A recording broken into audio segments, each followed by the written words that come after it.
मेरे क्लास 10 के प्यारे बच्चों, मैं आज आपको डस्ट ऑफ स्नो की सेंट्रल आइडिया के बारे में विस्तार पूर्वक बताने जा रहा हूँ।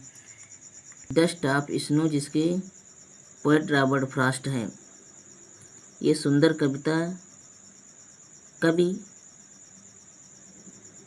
कवि ने कौवे और धतूरे के बारे में वर्णन किया है, जैसे कि आपको हिंदी व्याख्या में बता दिया गया है।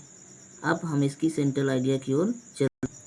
Dust of Snow is a beautiful short poem written by Robert Frost. Dust of Snow is a beautiful short poem. Dust of Snow एक छोटी सी सुंदर कविता है written by Robert Frost.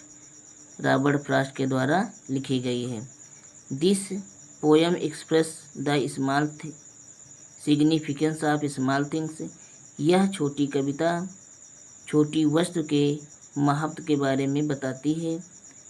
The poet has mentioned a crow and hemlock tree.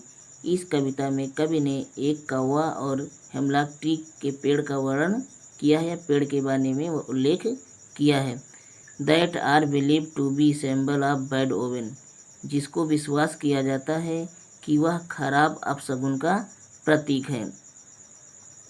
जैसे इस कविता में बताया गया है, कवि उदास था। वह हेमलॉक ट्री के पेड़ के नीचे बैठा हुआ था और when the crow sook, when the crow sook का मतलब होता है जब कौवा, सूक द हेमलॉक ट्री का मतलब होता है उस हेमलॉक ट्री के पेड़ को हिलाता है, सूक माने हिलाना।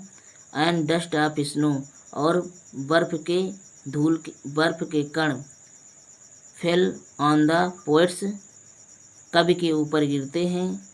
देन हिज सैडनेस, और उसी समय जब उसके सर के ऊपर गिरते हैं, देन हिज सैडनेस, जो उसके चेहरे पर उदासी थी।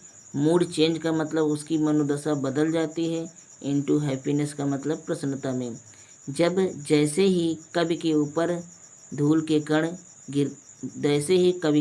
बर्फ के कण गिरते हैं, वैसे ही कवि की जो निराशा थी वो प्रसन्नता में बदल जाती है।